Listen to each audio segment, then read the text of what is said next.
본격 뮤지컬 콩론쇼 페이지 감동정상. 저희가 다뤄볼 뮤지컬은 바로 브로드웨이 42번가입니다. 배우들의 춤으로 거의 막 인의 전술로 가겠구나라는 게 딱 느껴지는 거죠. 이 작품 보면 사실 약간 뭐 광대가 좀 있어야 되잖아요. 그래서 홍지민 씨가 참 저는 되게 잘한다 이런 생각이 들더라고요. 계속 감동전사 이제 본격적으로 시작을 해볼 시간인데요. 먼저 감동 더하기 코너입니다.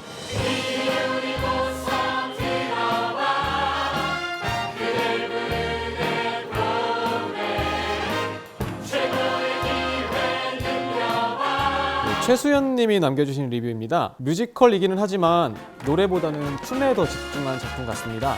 공연이 전체적으로 굉장히 화려합니다. 무대 장치, 의상, 춤 모든 게 다 화려하기 때문에 앞자리보다는 2층이나 혹은 멀리서 보는 것이 무대 전체를 잘 볼 수 있다고 생각합니다. 라고 남겨주셨네요. 그리고 다음 리뷰는 마리솔 님의 리뷰인데 쇼 뮤지컬은 선호하지 않는 편인데 그래도 두 번째 보니까 2년 전보다 더 재밌게 본 것 같아요. 이 작품의 1등 공신은 앙상블 님들인 듯 정말 여지껏 본 대극장 뮤지컬 앙상블 중에 가장 빡세지 않을까 싶네요. 유유. 화려한 뮤지컬 좋아하신다면 브로드웨이 42번가 추천합니다. 많이 보러 가세요. 라고 리뷰를 남겨주셨네요. 네, 이제 이 리뷰를 들으시고 원하시는 키워드가 있으시면 그거에 관련돼서 말씀해 주시면 좋을 것 같아요. 쇼 뮤지컬이라는 이제 이야기를 하셨는데 쇼 뮤지컬이 뭘까라고 우리가 이제 막 얘기를 하다 보면 생각이 아마 조금 다를 수도 있을 것 같아요. 쇼 뮤지컬에서는 이제 주인공이 등장할 때 오히려 이제 어떤 춤이 강화가 될 거 아니에요.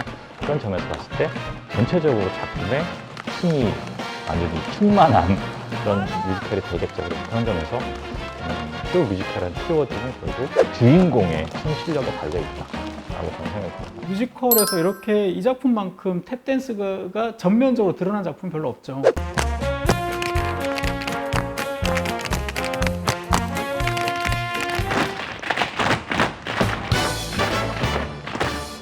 이 뮤지컬의 존재 이유는 이게 얼마나 예술적이냐, 얼마나 뭐 역사의 고증이 잘 돼, 이런 게 중요하지 않은 거예요. 얼만큼 잘 만든 문화 컨텐츠, 즉 상품이냐는 거죠. 그런 면에서 봤을 때 42번가는 제가 짐작컨대 그렇게 돈이 많이 안 들었을 것 같아요. 이 작품을 만들고 셋업을 올리고 연습하고 이 기간이 앙상블이 뭐 좀 많긴 하지만 그렇기 때문에 굉장히 투자 비용 대비 굉장히 괜찮은 수익을 얻을 것 같거든요. 투자 비용 소득은 또 많이 네, 나오고 엄밀하게 계산기를 두드려 보면 빅스타에 의존하지 않으면서도 그래도 굉장히 괜찮은 수익을 얻을 수 있고, 그리고 관객들로서도 굉장히 좋아하는, 영화로 치면 블록버스터 장르 같은 거 있잖아요. 그런 거에 속하기 때문에 아마 많은 관객들, 내가 어떤 작품을 좋아하든 상관없이 춤추고 이렇게 노래하고 이런 걸 그냥 좋아하시는 흥행, 또 우리는 또 흥의 민족이잖아요. 그렇기 때문에 이 작품이 상대적으로 약간 어떤 평론가들은 뭐 만듦새가 없다, 뭐 스토리가 빈약하다, 뭐 이런 연극적 관점에서 보통 얘기하시잖아요. 근데 관객들이 즐거워하는 이유는 아마 거기 있는 거 아닌가 싶어요. 탭댄스가 솔로거나 듀엣에 자기의 기량들을 돋보이게 하는 춤이 많은데 여기서는 되게 동일하게 움직이는 것들이 중요해지는, 그리고 우리 프로덕션에서는 이 앙상블들이 굉장히 중요하기 때문에 그 마케팅적인 요소이기도 한데 뽑을 때 느신한 어떤 그 신체적인 조건이 필요해서 그 앙상블들의 조건이 170 이하는 아예 뽑지 않은 그랬다고 해요. 그렇게 뽑아야 다리 길이가 똑같아요. 뉴욕에서도 그 쇼를 근데 저 같은 비율의 사람도 있지 않을까요? 아니 물론 제가 170이 넘는 거 아니지만 어쨌든 키만 보는 건 아니잖아요. 1대1을 사람들 그렇다고. 어떻게 뭐 계획표야 독보이야? 뭐 어떻게 하시겠지 뭐. 내가 뭐 어떻게 하겠어. 사실 그 당시에 굉장히 유행했던 것은 스윙 댄스예요. 사실은 탭 댄스보다는 이 대중들한테, 왜냐하면 경기가 안 좋고 침체되었을 때, 우리도 기억하실지 모르겠지만 IMF 때 가장 이 국민들의 애국가였던 노래는 말달리자였거든요. 크라잉넛의 말달리자가 완전 애국가였거든요. 그때는 그런 강한 비트의 리듬을 사람들이 뭔가 희망으로 느낀 것처럼, 당시에 물론 오버 더 레인보우 같은 그런 서정적인 곡도 있었지만 실질적으로 이 대중들한테 가장 유행했던 것은 스윙이었어요. 그러니까 스윙 댄스가 굉장히 화려하잖아요. 막 집어 던지고 날리고 막 이렇게 하잖아요. 근데 그 춤이 분명히 있는데도 그 춤을 쓰지 않고 탭 댄스를 썼다는 것도 굉장히 그런 면에서는 되게 영리한 선택이었던 것 같아요. 이번에는 제가 드리는 키워드가 아니라 패널분들이 직접 준비하신 키워드가 있다고 들었는데 그 키워드를 중심으로 좀 이야기를 풀어볼까 해요. 네, 우선 첫 번째 키워드는 경제 대공황이라는 키워드인데 이게 제가 썼는데요. 네. 사실 이 작품 전반에 흐르고 있는 것이 그 시대의 분위기예요. 시대의 역할. 그러니까 시대가 등장하지는 않지만 아주 중요한 조연을 하고 있거든요. 아주 간단하게 한 줄로 요약하면 이 경제 대공황이라는 것은 우리로 치면 IMF하고 비슷하다 이렇게 생각하시면 돼요.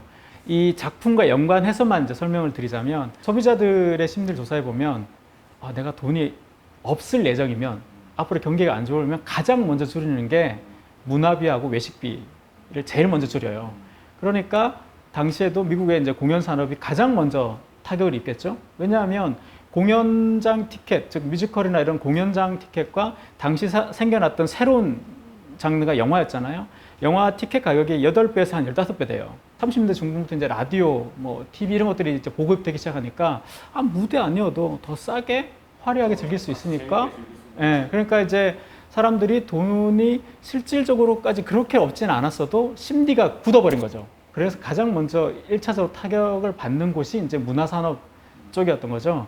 그렇다 보니까 이 공연계에서 더 이렇게 신작을 올리기도 힘들었고 그런 줄리안 마시 같이 대단한 이 제작자도 한 작품 실패했다고 해서 이렇게 철치부심하게 만들고 그런 영향이 이 작품에 좀 녹아 있는 거죠. 그래서 어쩌면 이 뮤지컬 코미디라는 걸 살려야 된다는 선의도 물론 있지만 당장 나의 이 월세와 이것들을 감당해야 되는 그 앙상블과 이 사람들의 어떤 그 강력한 동기, 실질적인 그런 것들이 굉장히 이제 중요한 거죠. 그렇기 때문에 이 작품에서 경제 대공황이 굉장히 어떻게 보면 그 시대를 비춘 하나의 자화상처럼 이 영화가 나온 게 33년인가 그렇죠? 네네. 경제 대공황 끝나고 얼마 지나지 않아서 영화에서는 오히려 더 그런 거죠. 희망을 주기 위해서 만들었던 거라고 생각해요. 다음 키워드는 보더빌 시대입니다. 유명한 배우들이 자기 코너를 가지고 돌아가면서 하는 옴니버스 쇼. 이게 바로 보더빌이었던 거죠. 뮤지컬 42번가에서 쇼 장면으로 들어갈 때도 보면은 매번 달라요. 어떨 때는 이런 쇼가 나오고 동전 갖다 놓고 춤추는 쇼가 나오고 또 뉴욕 거리에서 총격전이 있는 그런 쇼가 나오고 결국은 그 시대의 보더빌 쇼의 하나의 반영인 거죠. 이별은 갖고 당신과 함께